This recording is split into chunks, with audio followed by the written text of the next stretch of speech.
Abra sua Bíblia no livro do Gênesis, por favor.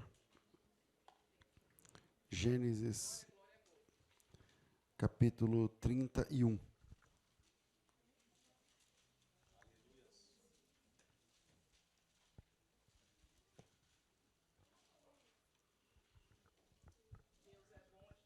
Amém, irmãos? Os irmãos encontraram?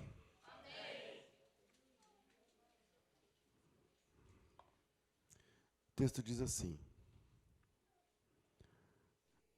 Jacó ouvia os comentários dos filhos de Labão, que diziam: Jacó se apossou de tudo que era de nosso pai. Ele juntou toda essa riqueza a partir do que era de nosso pai. Jacó, por sua vez, reparou que o rosto de Labão não lhe era favorável como anteriormente.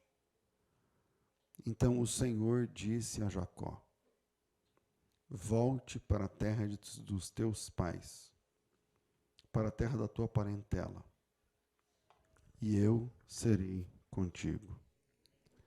Amém. Amém. É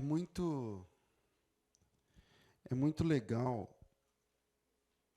poder voltar ao lugar aonde nós, especialmente quem tem a história de não viver onde nasceu, é muito legal poder voltar muitos anos depois. Aqui, Deus está mandando o Jacó voltar pelo menos 20 anos depois. E é muito interessante poder voltar ao nosso lugar de origem. Eu sou sul-mato-grossense, sou de uma cidade chamada Três Lagoas. E é muito legal poder voltar, especialmente quando você tem algum tipo de mudança. Pode ser financeira, pode ser emocional, pode ser familiar. Tipo, você casou, teve filhos. É muito legal poder voltar. É muito legal poder voltar para quem venceu ou está vencendo. Você venceu uma doença, você venceu a obesidade, você lutou, o diabetes, qualquer coisa. Você conquistou sua casa, seu carro, sua família, um trabalho legal, um emprego. Quem venceu ou está vencendo na vida tem muito orgulho de voltar aonde cresceu, onde se criou, rever pessoas, e para que as pessoas também vejam você e o que Deus está fazendo na tua vida, na sua história, as mudanças. É bom voltar à base, rever amigos, se atualizar das notícias, saber quem morreu, quem nasceu, quem casou, quem cresceu, quem teve filhos. Quando eu vou ao Mato Grosso do Sul, eu faço isso pelo menos uma vez por ano. Esse ano eu ainda não fui. As primeiras horas são esse download. Tudo bem, hoje em dia tem internet, mas são essas notícias, né? Que aí minha mãe vai falar, eu não tenho mais pai. Aí minha mãe vai falando quem nasceu, quem morreu, quem casou, quem separou, quem mudou, quem construiu, enfim, quem empreendeu, quem deu certo, quem deu errado. Você fica sabendo das notícias. E é muito legal colocar meu filho. Eu tenho um filho de 16 e uma menina que tá noiva, vai casar. E ela tem 22, vai fazer 22. E aí, colocar os meus filhos no carro, porque para o pai é sempre criança. E aí, você mostrar a escola, aqui eu estudei, aqui nessa árvore a gente brincava de pique-esconde. Não sei se aqui fala pique-esconde. Esconde, sei lá, pega, sei lá. Aqui, é nessa vila aqui, é nessa rua. Essa rua não tinha asfalto. Essas coisas que quando a gente era criança, a gente achava chato os pais ficar falando, mas agora que a gente é velho, a gente faz igual. E é muito legal poder estar na cidade ali e tal. Eu sempre vou um tempo muito curto, né, muito corrido, geralmente fico uns 2 dias só e já volto. Deus está falando para Jacó voltar para casa do seu pai, mas Jacó é uma pessoa que não pode voltar. Essa viagem que eu estou falando de fazer e chegar lá e mostrar para os filhos e tal, essa o Jacó nunca fez. E o Jacó não pode voltar e nunca fez essa viagem porque a forma com a qual ele saiu da casa do seu pai foi vergonhosa. O Jacó não pode voltar porque, da forma que ele saiu, ele não deixou a porta aberta para voltar. Ele não pode voltar porque a forma como ele se comportou nos últimos movimentos dentro daquela casa não foi uma forma honesta, íntegra. Foi feio. Ele fez uma coisa feia. É por isso que ele nunca voltou. Ele fugiu, ele saiu de lá sem nada. Sem uma moeda no bolso, sem roupas, sem malas, sem se despedir de ninguém, sem abraços, sem pegar na mão dos meninos da rua de baixo, sem nada. E ele fugiu porque ele mentiu para o seu pai, fingindo que era seu irmão. Lembram do texto? Está umas 2 ou 3 páginas atrás. E o seu irmão, o Esaú, por sua vez, jurou Jacó de morte. Ele disse assim, o meu pai vai morrer e quando meu pai fechar os olhos eu vou matar meu irmão. E eu não sei se tem alguém aqui que já teve uma casa com gritarias, com briga entre um e outro.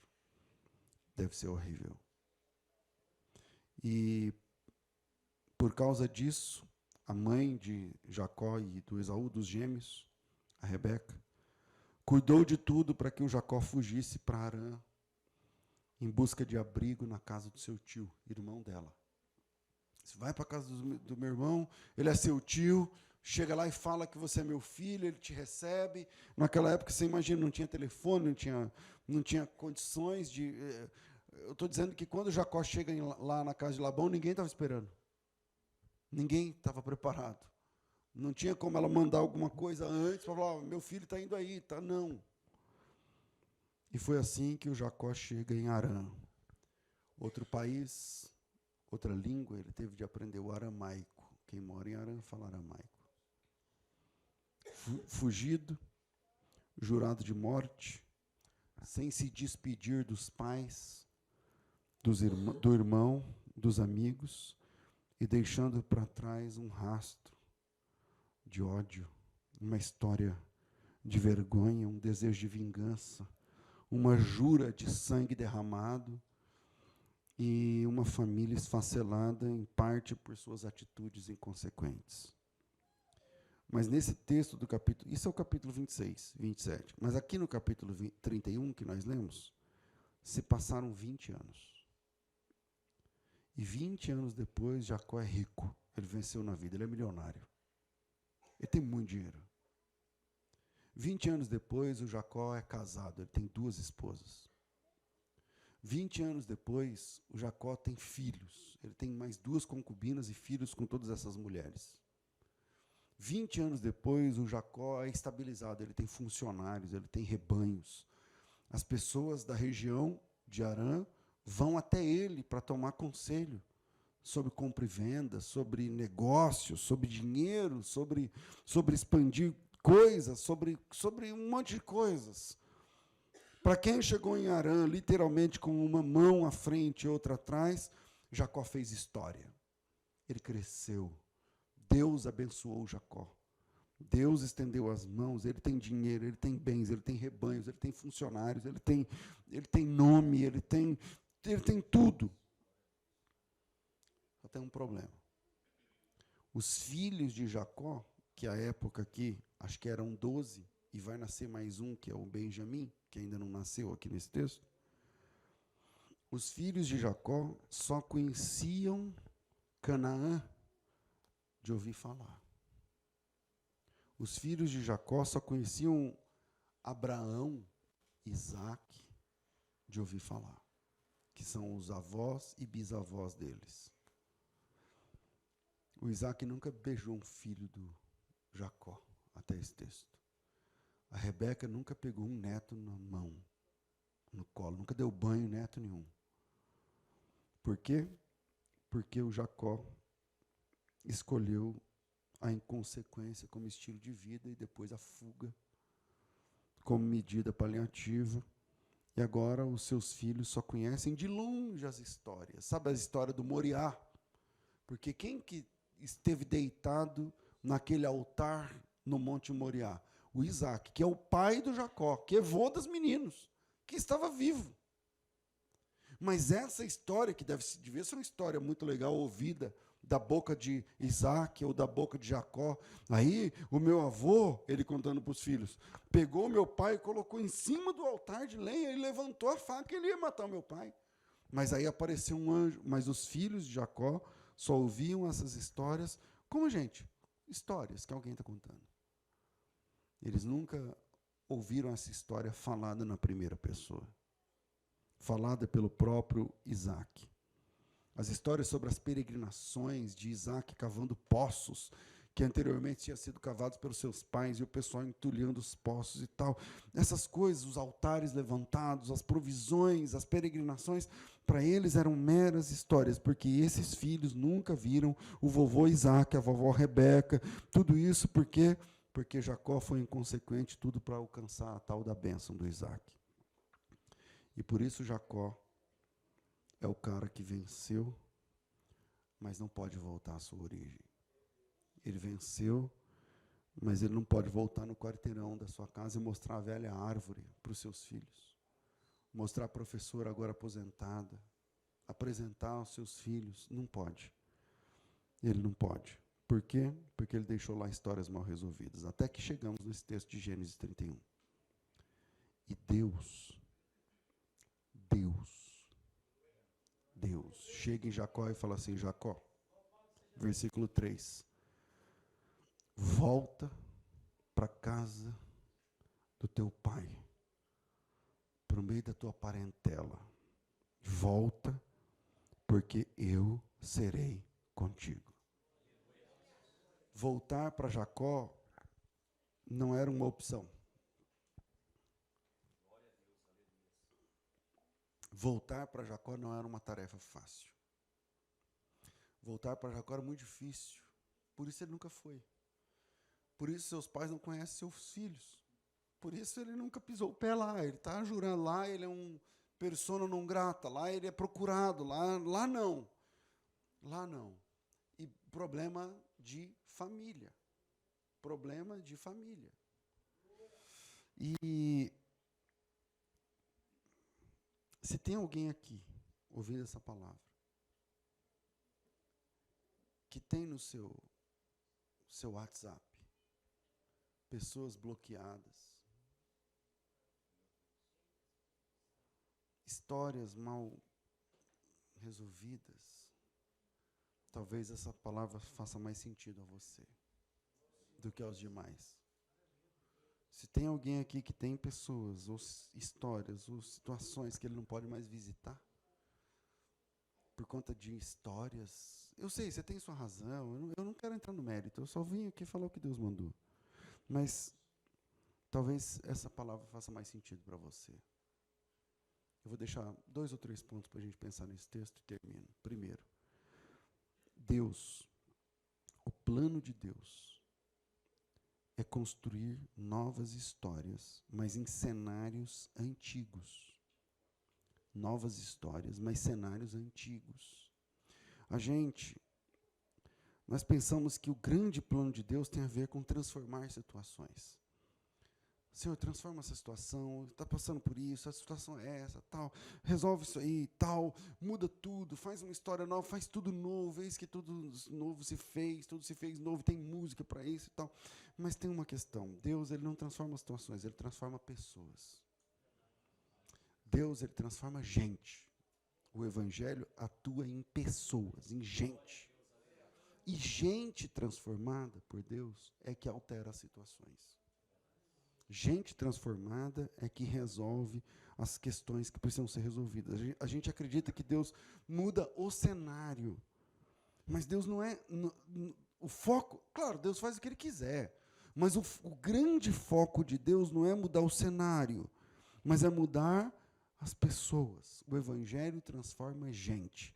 O Evangelho transforma homens. E homens transformados enfrentam a situação que tiver do jeito diferente. E aí o nome do Senhor é conhecido e glorificado. Veja bem, quando eu digo que Deus faz isso, Deus faz o que Ele quiser, mas o que eu estou dizendo é que a pregação do Evangelho transforma pessoas.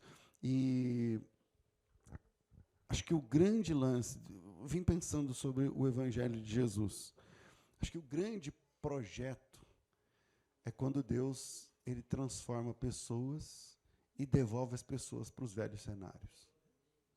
Porque lá naquele velho cenário é que está precisando de alguém cheio do Espírito Santo para resolver. Por exemplo, Deus chama o Moisés tem 80. 80 é um velho. 80 anos.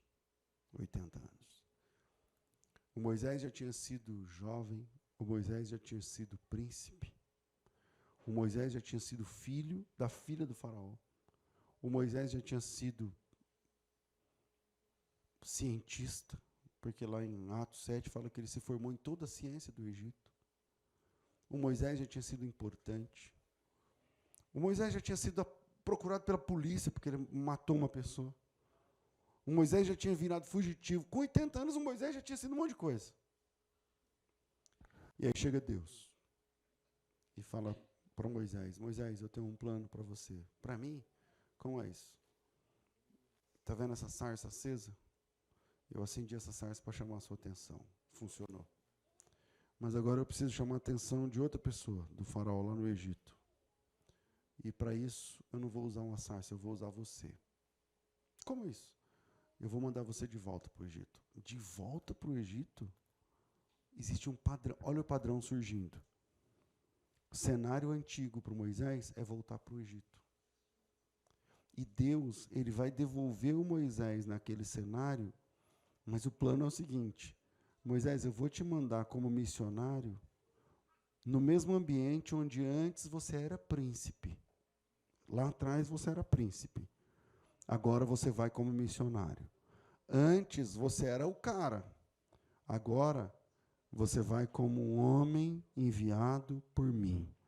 E eu vou chacoalhar o Egito. E através das suas mãos eu vou ser glorificado. E eu vou tirar todo o meu povo do Egito.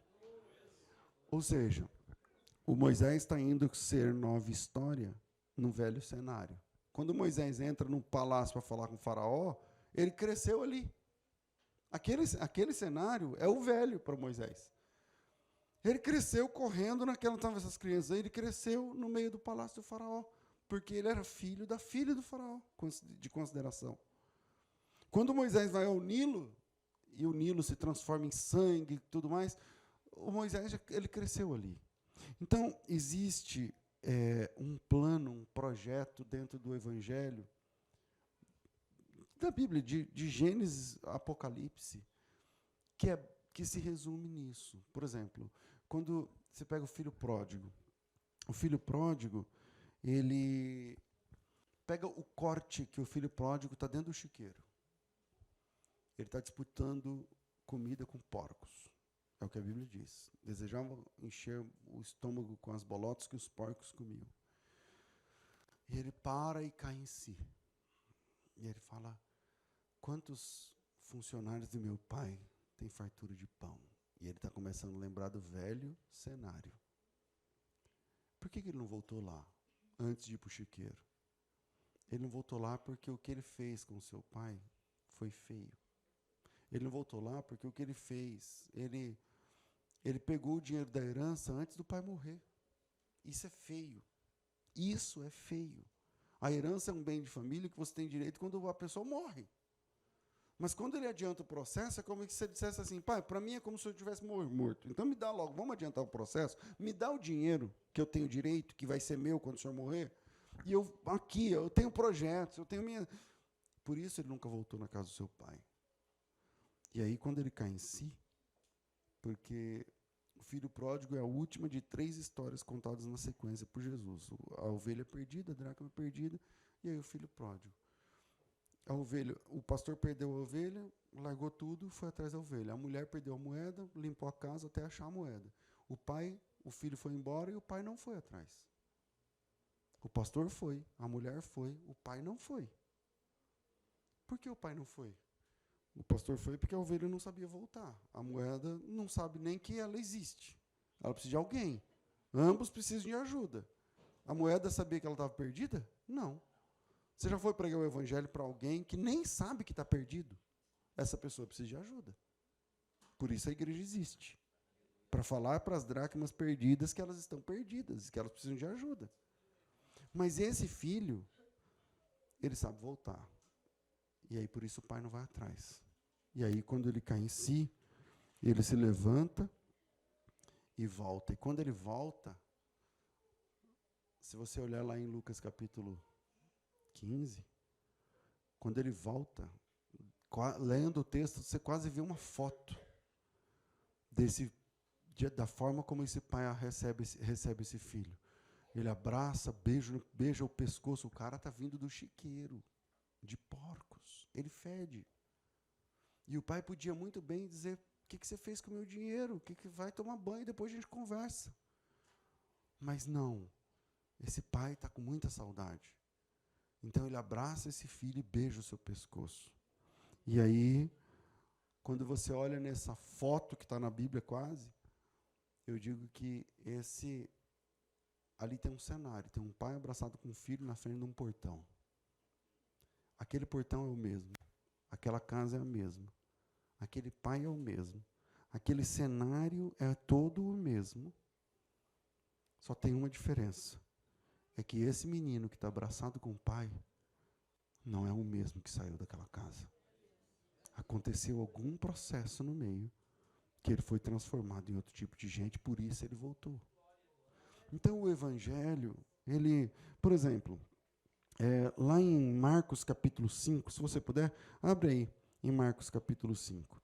Tem a história do Gadareno. Tem a história do Gadareno. O Gadareno, ele era uma história famosa na região. Primeiro, porque ele, como eu vou falar isso? Não tem outro jeito, ele andava pelado. Leia o texto. Ele andava nu. Esse menino, ele perdeu todo o senso de decência. Esse menino perdeu todo o senso de dignidade, de higiene, de respeito pelas pessoas. Esse garoto morava dentro do cemitério. A Bíblia diz que uma coisa que ninguém nunca viu hoje aqui em dia. Esse menino, ele não apenas andava nu e não tinha respeito, mas esse menino, ele se automutilava. Bom, hoje em dia tem pessoas que se automutilam também. Mas esse menino foi muito longe do que as pessoas que se automutilam que você conhece. Ele foi muito além. Ele mora dentro do cemitério. A religião não teve jeito para ele. A família, ninguém, os amigos, a sociedade, ninguém deu jeito naquele cara. Até que chega Jesus Cristo. E Jesus vai lá no cemitério e expulsa a legião de demônios que esse garoto tinha. E a partir daquele momento, Marcos capítulo 5, Jesus expulsa o demônio e vai embora. Jesus vai embora, ele entra no barco. Jesus chega de barco e vai embora de barco. Na margem do mar da Galileia. Veja aí o que diz o versículo 18. Quando Jesus entrou no barco, suplicava-lhe o que fora endemoniado que o deixasse estar com ele, e Jesus não permitiu. Olha que interessante. Jesus expulsa o demônio do garoto e vai embora. Quando Jesus entra no barco, o menino vai e põe o pé dentro do barco. E Jesus fala para ele: opa, pois não. Estamos indo embora. Você quer o que agora? Não, eu quero andar com o Senhor, porque onde fores irei, onde passar a noite eu passo, porque a minha vida mudou, não sei o que. E Jesus falou assim para ele: cara, não precisa ir comigo atrás de mim. Eu tenho outro plano para você. Qual é? E aí Jesus responde e diz assim: mas ordenou-lhe, o texto, volta para a tua casa para os teus e mostra tudo que o Senhor te fez e como teve misericórdia de você. Você está entendendo? Esse menino vai ser nova história no cenário antigo. Porque ele vai ficar andando atrás de Jesus, beleza, legal. Onde Jesus chegasse, ele ia falar, quem lembra desse garoto? Todo mundo levantava a mão, porque o garoto era famoso. Então agora, fala aí, igual a igreja de hoje em dia. E aí, fala aí. Não, eu era assim, e agora? O que você faz? Agora tal. Quem te curou? Qual é o endereço? Vem para cá, Brasil. Só que Jesus falou para ele, falou assim, cara, você tem que voltar para a tua casa. Você tem que voltar para a tua casa. Não, mas eu quero estar contigo. É o endemoniado aqui, a Bíblia diz que rogou, suplicava o que for endemoniado que o deixasse estar com ele. E Jesus não permitiu. Porque Jesus está dizendo, não volta para sua casa, bicho. Por quê? Porque você está devendo. Você tem uma dívida. Com quem? Com a tua mãe, por exemplo. Com a minha mãe. A sua mãe não sabe o que é ter um filho, ela sabe o que é ter um demônio em casa. Então volta lá e mostra para ela o que é um filho. Teu pai não sabe o que é ter um filho, ele sabe o que é ter o Satanás dentro de casa. Ele sabe que é ter o Satanás dentro de casa. Porque até agora era isso que você era. Até agora há pouco era isso. Então você é mais valioso voltando para aquela mesmo naquela rua, aquele número, aquela casa, aquela família, do que andando atrás de mim. Então volta e mostra para os teus quão grandes coisas te fez Deus e como teve misericórdia de você. Existe um padrão na Bíblia, que é novas histórias, cenários antigos. Novas histórias, cenários antigos. E agora Deus chama Jacó depois de 20 anos e falou assim, Jacó, chegou a hora de você ser história nova no cenário velho. O que eu faço? Volta para casa do teu pai. Não, mas meu irmão me procura, eu sou procurado, meu irmão. Se meu irmão souber que eu estou voltando, volta para casa do teu pai, para a tua parentela, porque tem uma diferença. Eu serei contigo. Gênesis 31, 3, disse o Senhor, volta à tua terra, à tua parentela, e eu serei contigo. Então, segundo ponto, para a gente pensar nesse texto, é o seguinte, se preocupe menos com o cenário e mais com a história que Deus vai construir através da sua vida. A gente se preocupa muito com os detalhes, a gente quer saber muito, a gente se preocupa muito. Mas Senhor, mas e se ela não aceitar, e se ele não receber, e se ele, se, a gente por conta do se, a gente não progride, a gente não faz nada. Medo. E quer que eu te diga uma coisa? Orgulho.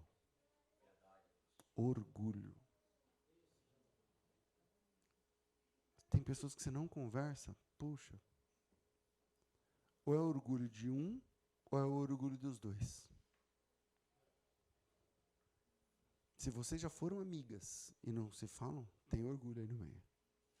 Se vocês já comeram uma pizza junto, e agora um está bloqueado do outro, e agora saiu do grupo, e agora tem alguma coisa aí no meio. E Deus falou para o Jacó, volta, porque eu vou estar com você durante esse processo. E aí, eu aprendi que a obra que Deus faz em mim é maior do que a obra que Ele faz através de mim. E eu queria compartilhar isso com você. A obra que Deus tem que fazer dentro de você é maior do que a que Ele faz através de você, cara. Porque a gente é muito duro. A gente não é fácil, não. Não é fácil. E aí Deus falou para Jacó, volta, eu vou estar com você durante esse processo. E é assim que Jacó chama as meninas, a Raquel e a Lia, e fala para elas, Deus apareceu para mim. Eu tive um sonho, que é o próximo versículo, eu parei de ler o 3, Mas versículo 4. Jacó mandou vir Raquel e Lia do campo, e aí falou, né? Ó, vejo que o rosto do seu pai já não é favorável a mim como antes, e tal. E ele contou toda a história. E no versículo, deixa eu ver se eu falo aqui, versículo, se eu acho que versículo 10, ele fala assim: chegou o tempo em que os animais, né, tal, vi nos sonhos, Deus me deu um sonho, falou lá da estratégia lá dos rebanhos, dos malhados, dos salpicados, que não vou me ater aqui ao tempo, por conta do tempo. E aí, lá pelas tantas, ele fala que Deus apareceu para ele e falou para ele voltar, e ele diz: agora então eu quero voltar. Não, eu estou com medo, mas eu quero voltar. Eu estou com medo porque o irmão dele tinha jurado ele de morte, ele tem uma jura de morte nas costas. Mas eu vou voltar porque Deus mandou. Não é fácil voltar, irmãos, atrás. A gente, eu não sei, acho que especialmente homens. Eu acho que o homem, eu não sei como é mulher, né? Mas homem tem um orgulho muito grande. Não, se eu falei, então minha palavra é essa. Eu não sei qual foi a versão que o Jacó contou para suas esposas, para o seu tio, para sua tia, quando ele chegou. De por que ele chegou lá de mão abanando.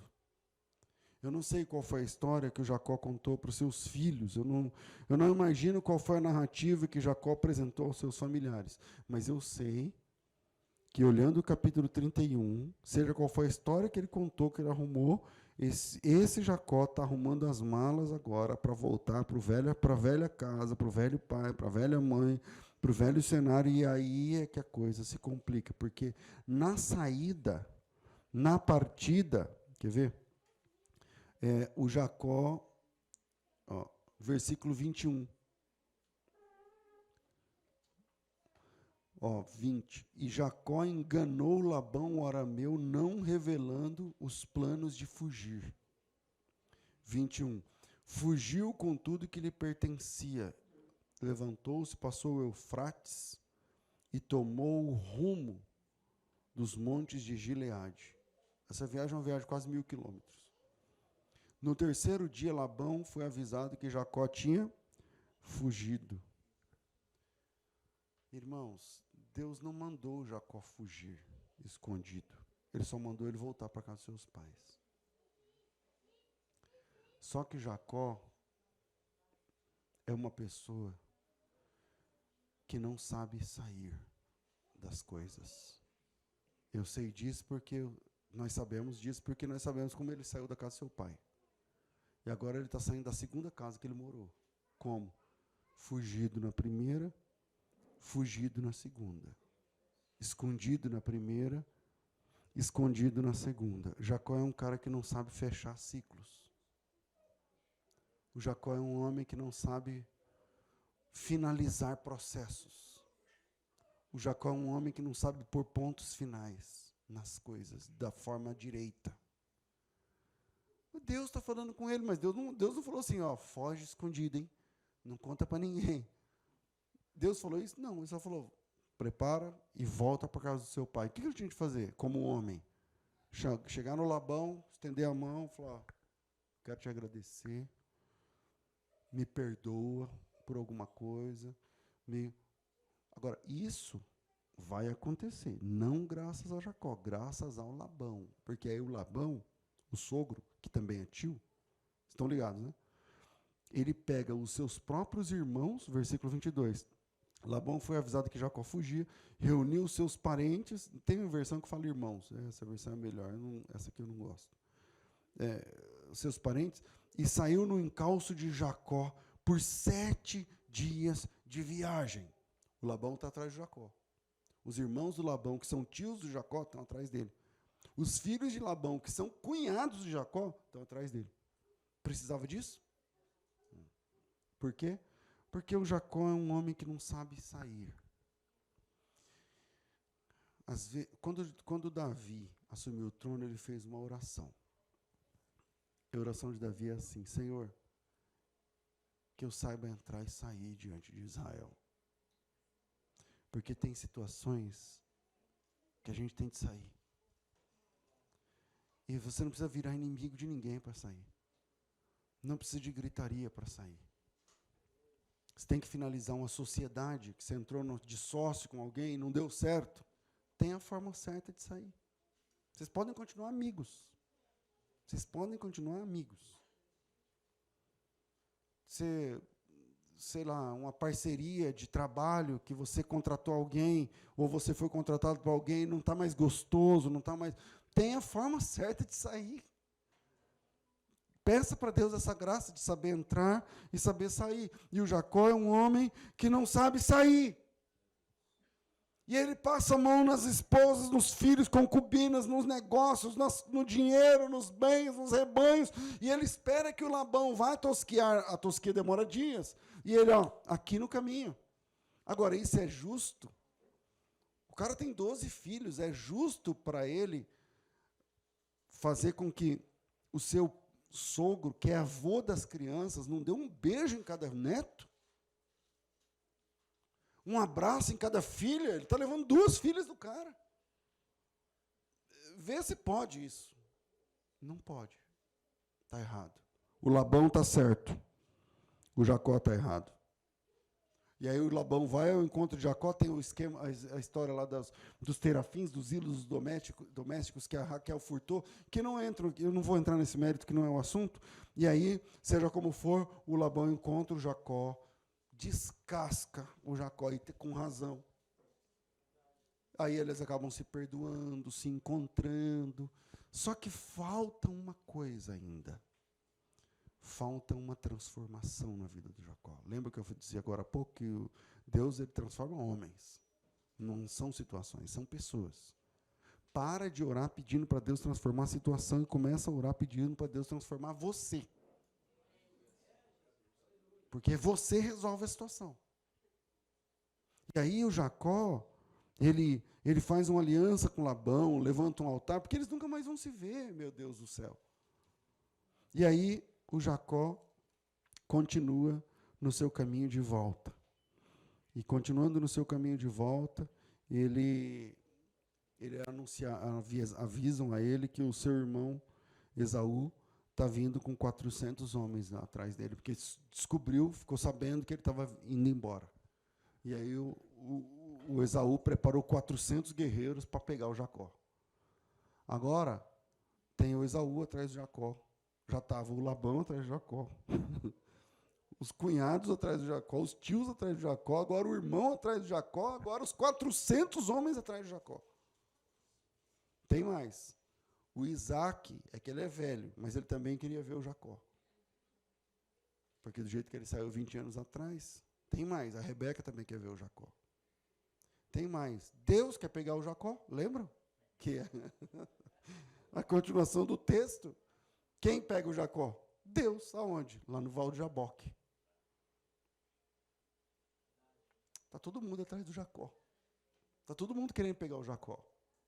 Todo mundo. E aí o Jacó, ele faz uma estratégia. Eu não vou ficar lendo todos os textos, mas só continuar a leitura.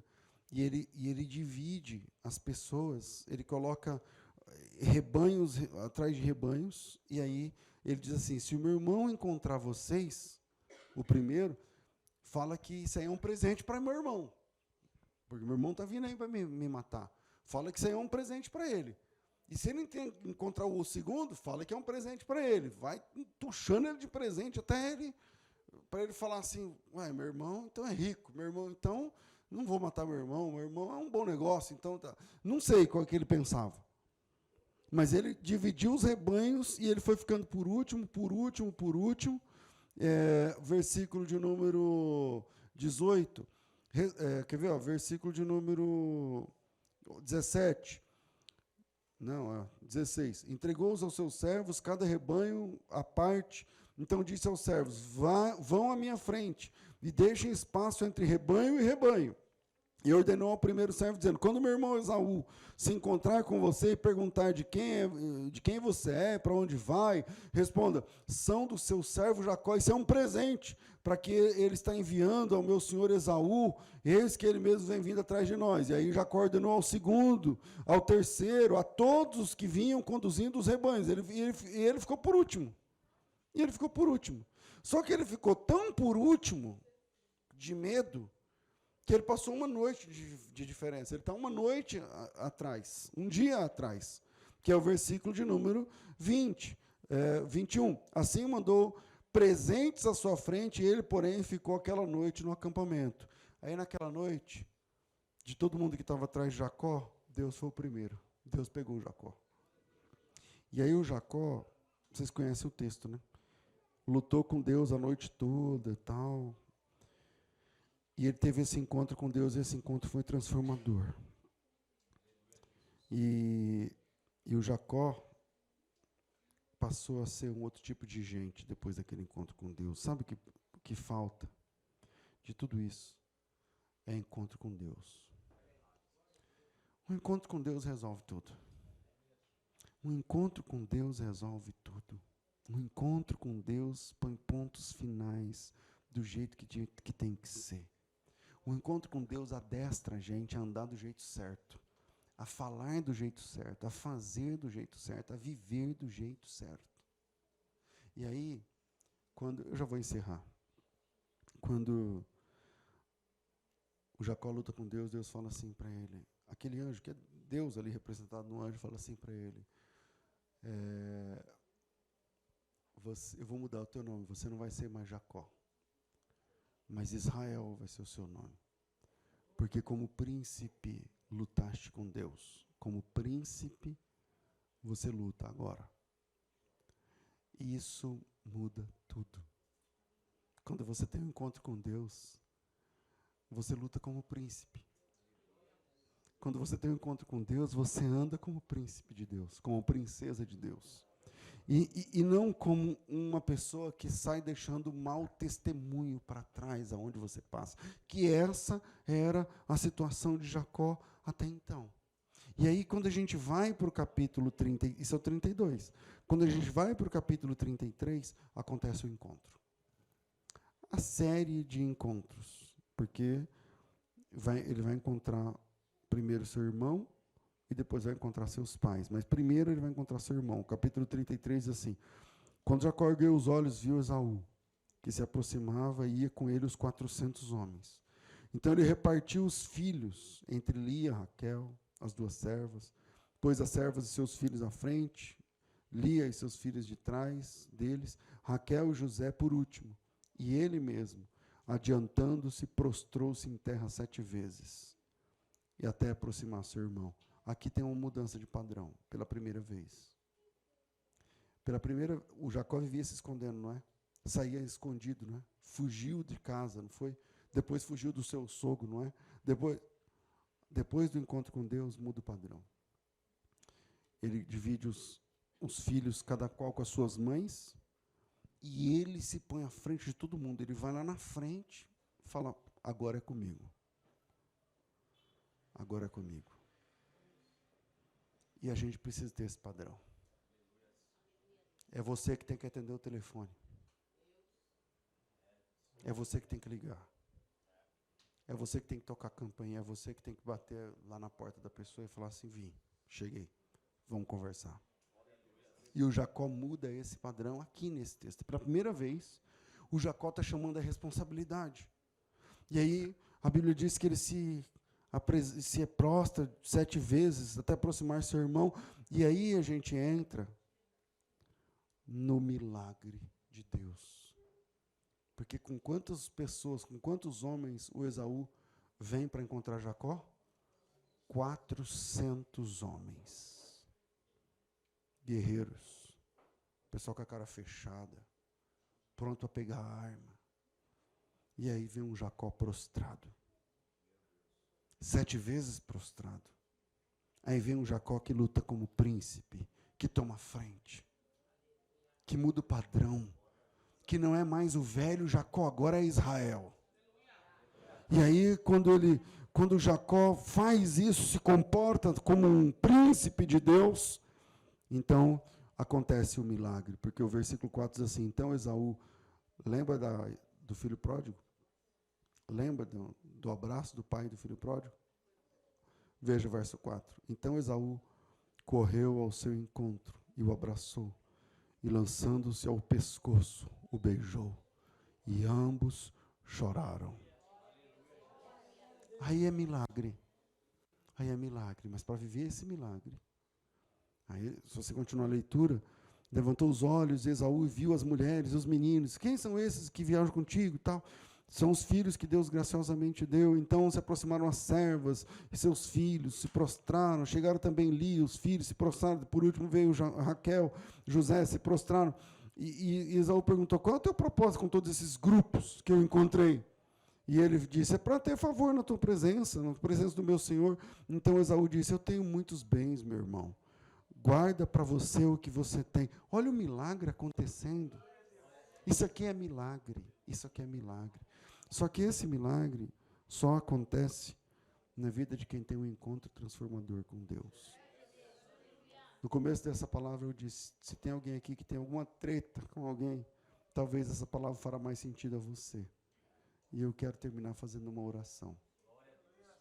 E nessa oração eu quero orar pela tua vida. E se alguma coisa dessa palavra Deus falou com você, então é para você lutar como príncipe, meu irmão. É para você mudar a forma o padrão de comportamento. Eu sei, Deus te chamou, amém. Deus abençoou, com Jacó também. Lá em Betel, Deus falou com ele falou que ia ser dizimista, Deus falou que ia prosperar, ele prosperou. Estava tudo funcionando, só que mesmo assim o Jacó não sabia sair das situações. Mesmo assim, o Jacó precisava ter um encontro de transformação com Deus. E esse encontro aconteceu em Jaboque. Curva sua cabeça. Pai, nós te louvamos em nome do Filho Jesus. Obrigado por tua palavra e pelo privilégio de sermos teus servos. Obrigado por tudo que ouvimos aqui essa noite. Em nome de Jesus, eu oro por esse homem, por essa mulher que está de cabeça baixa agora. Que o efeito do teu evangelho, da tua palavra, o Espírito Santo, possa agir livremente nesse coração, trazendo à memória coisas que precisavam ser tratadas e que o Senhor escolheu essa noite para tratar aqui nesse lugar. Em nome de Jesus, faz os teus milagres na vida desse homem e dessa mulher. Em nome de Jesus, prepara todas as coisas para grandes mudanças. Em nome de Jesus, estenda suas mãos de poder, de graça, de transformação, para que testemunhos sejam contados a partir dos próximos passos que esse homem, essa mulher, esse irmão, essa irmã há de dar dentro da tua presença, ouvindo a tua palavra. Que seja assim no nome precioso de Jesus. Amém. Deus abençoe vocês em nome do Senhor Jesus.